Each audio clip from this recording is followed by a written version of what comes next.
قسم ہے ان ہواؤں کی جو گرد اڑا کر بکھیر دیتی ہیں، پھر ان کی جو بادلوں کا بوجھ اٹھاتی ہیں، پھر ان کی جو آسانی سے رواں دواں ہو جاتی ہیں، پھر ان کی جو چیزیں تقسیم کرتی ہیں کہ جو وعدہ تم سے کیا جا رہا ہے وہ یقینی طور پر سچا ہے، اور اعمال کا بدلہ یقیناً مل کر رہے گا۔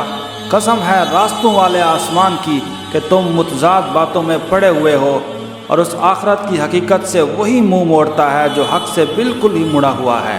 خدا کی مار ہو ان پر جو عقیدے کے معاملے میں اٹکل باتیں بنایا کرتے ہیں، جو غفلت میں ایسے ڈوبے ہوئے ہیں کہ سب کچھ بھلا بیٹھے ہیں۔ پوچھتے ہیں کہ جزا و سزا کا دن کب ہوگا؟ اس دن ہوگا جب انہیں آگ پر تپایا جائے گا کہ چکھو مزہ اپنی شرارت کا۔ یہی وہ چیز ہے جس کے بارے میں تم یہ مطالبہ کرتے تھے کہ وہ جلدی آ جائے۔ متقی لوگ بے شک باغوں اور چشموں میں اس طرح رہیں گے کہ ان کا پروردگار انہیں جو کچھ دے گا اسے وصول کر رہے ہوں گے۔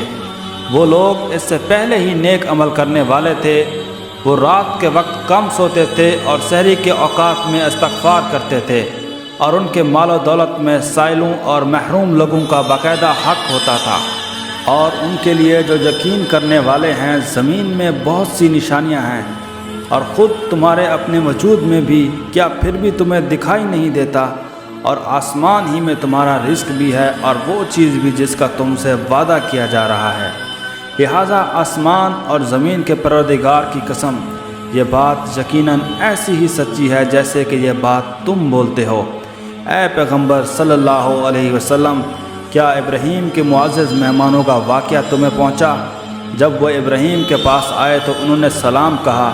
ابراہیم نے بھی سلام کہا اور دل میں سوچا کہ یہ کچھ انجان لوگ ہیں۔ پھر وہ چپکے سے اپنے گھر والوں کے پاس گئے اور ایک موٹا سا بچڑا لے آئے اور اسے ان مہمانوں کے سامنے رکھا۔ کہنے لگے، کیا آپ لوگ کھاتے نہیں؟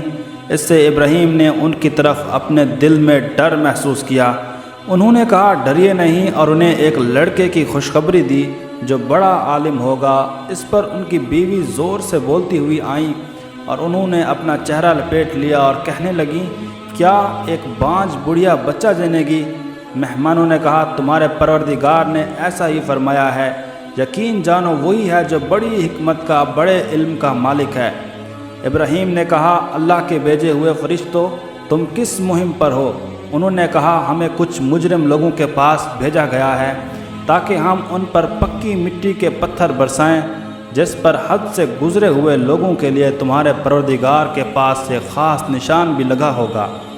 پھر ہوا یہ کہ اس بستی میں جو کوئی مومن تھا اس کو ہم نے وہاں سے نکال لیا، اور اس میں ایک گھر کے سوا ہم نے کسی اور گھر کو مومن نہیں پایا، اور ہم نے اس بستی میں ان لوگوں کے لیے عبرت کی ایک نشانی چھوڑ دی جو دردناک عذاب سے ڈرتے ہوں۔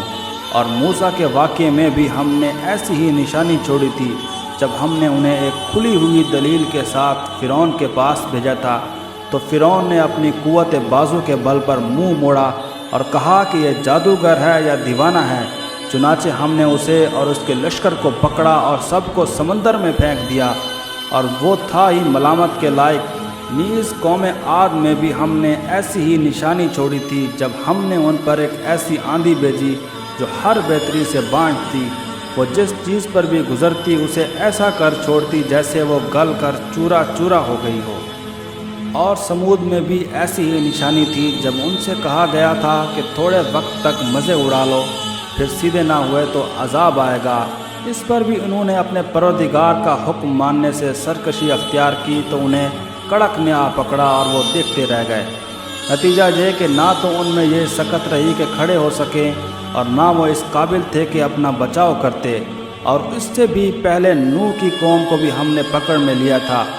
یقین جانو وہ بڑے نافرمان لوگ تھے، اور آسمان کو ہم نے قوت سے بنایا ہے، اور ہم یقیناً وسعت پیدا کرنے والے ہیں، اور زمین کو ہم نے فرش بنایا، چنانچہ ہم کیا خوب بچھانے والے ہیں، اور ہر چیز کے ہم نے جوڑے پیدا کیے تاکہ تم نصیحت حاصل کر سکو۔